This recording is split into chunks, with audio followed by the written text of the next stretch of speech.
The night my wife finally called me back, I already knew something had changed. She hadn't cared about my promotion ceremony. Neither had her father. But 4 days later, after one photograph appeared in a small Maryland newspaper, they suddenly couldn't wait to have dinner with me. What they didn't know was that by then, I'd already discovered where the money was going, and I had brought the paperwork to prove it. The voicemail was still playing when I set my phone face down on the kitchen counter. I didn't replay it. I didn't need to. I'd already heard every word. "We're not wasting our time on your pathetic little promotion ceremony." That's what she said, word for word, like she was canceling a dentist appointment. I stood there for a moment looking at the coffee maker. The little orange light was still on. I'd made 2 cups that morning out of habit.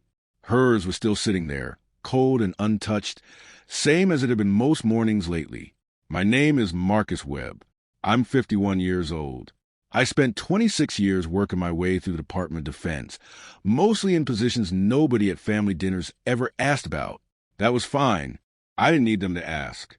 What I did need, or at least what I thought I needed, was for my wife to show up just once, just for this.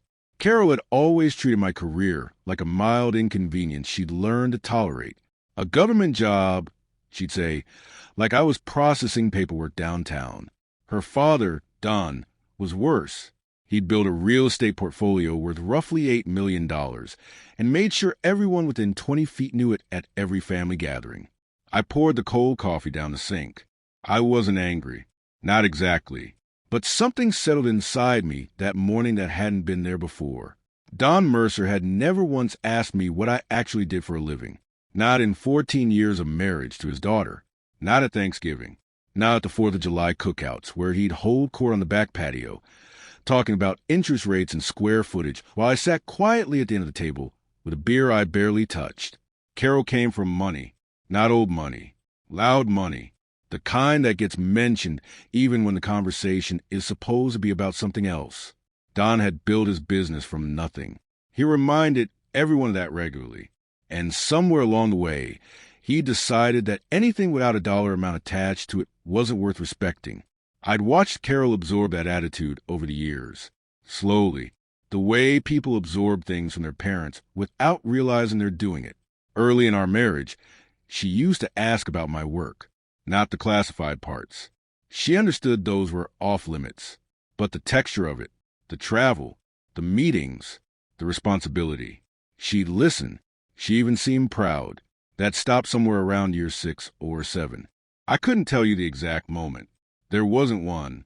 It was more like a temperature dropping so gradually that you don't realize you're cold until you're already shivering. The promotion ceremony was scheduled for a Thursday afternoon. It was a small event. Controlled, invitation only. She didn't ask a single question about it. Not one. I noticed a shift about 2 weeks before the ceremony. Carol started spending more time at her father's office.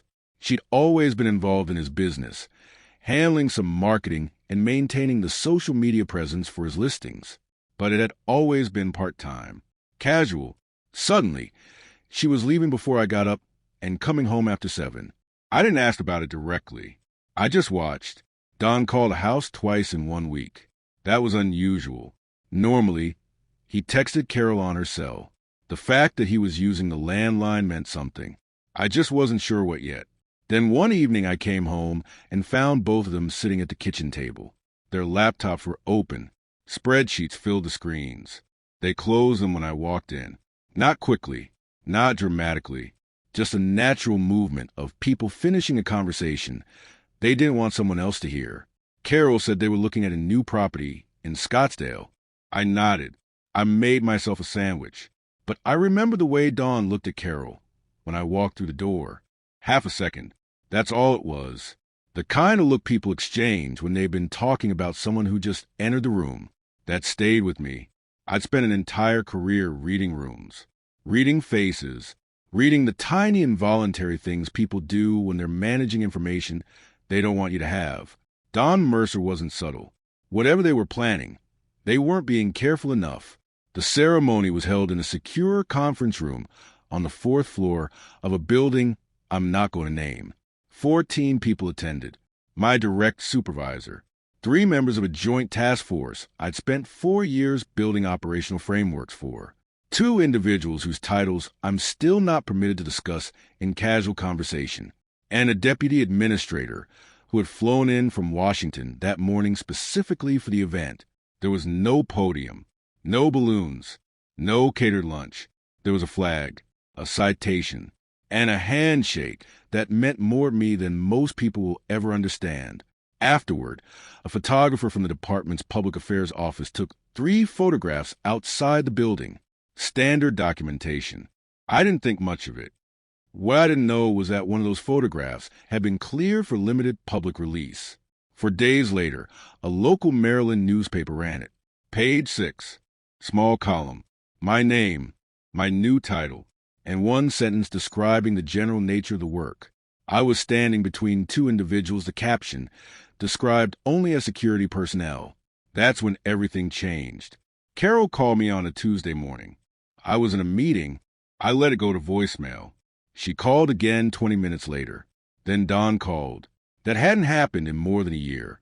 That evening, I listened to Carol's voicemail in my car before going inside.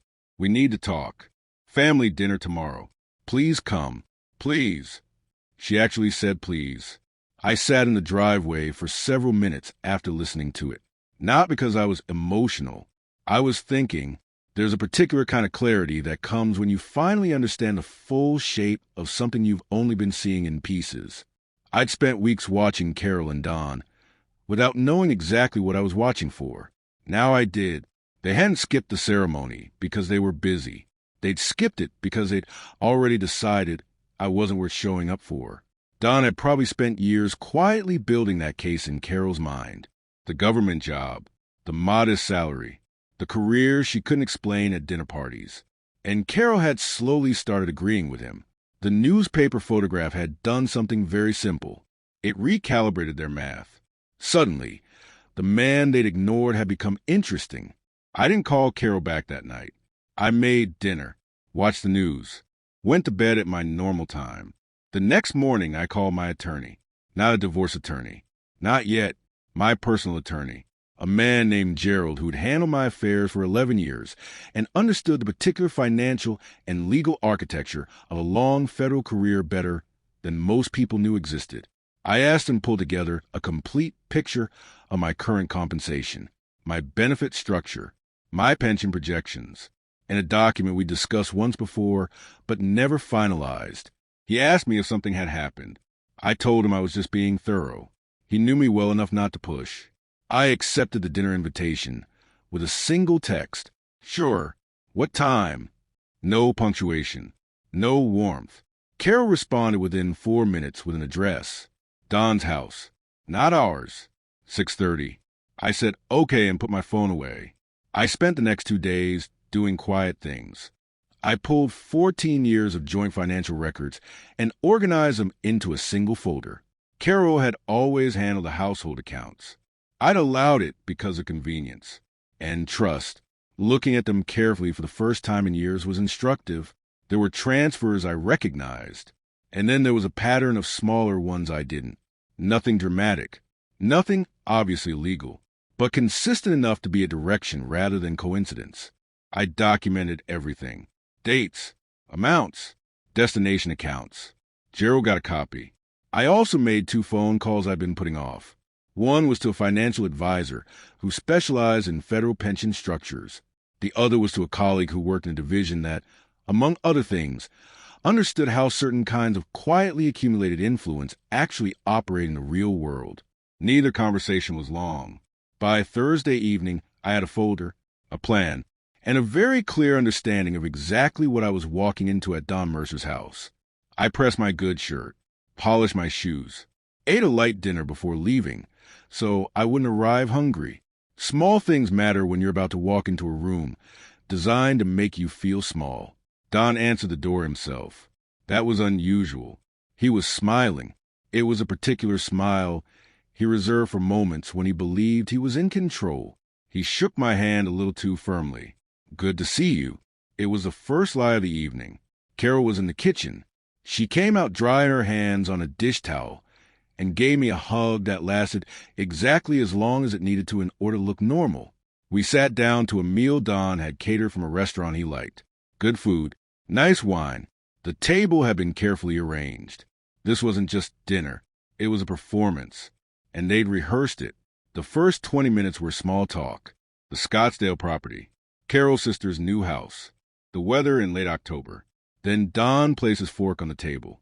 He looked directly at me. I recognized the expression immediately, the pivot expression, the look people give when the real conversation is about to begin. He said he'd seen the newspaper, said it looked like things were going well for me professionally. Then he said something I'll remember for the rest of my life. He hoped I wasn't letting the government put ideas in my head about what I was actually worth. I looked at him, and for a moment, I said nothing. This man had spent 14 years deciding I wasn't enough.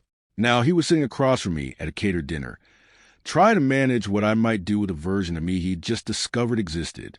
Some people only see you when they need something from you. That's not love. That's inventory.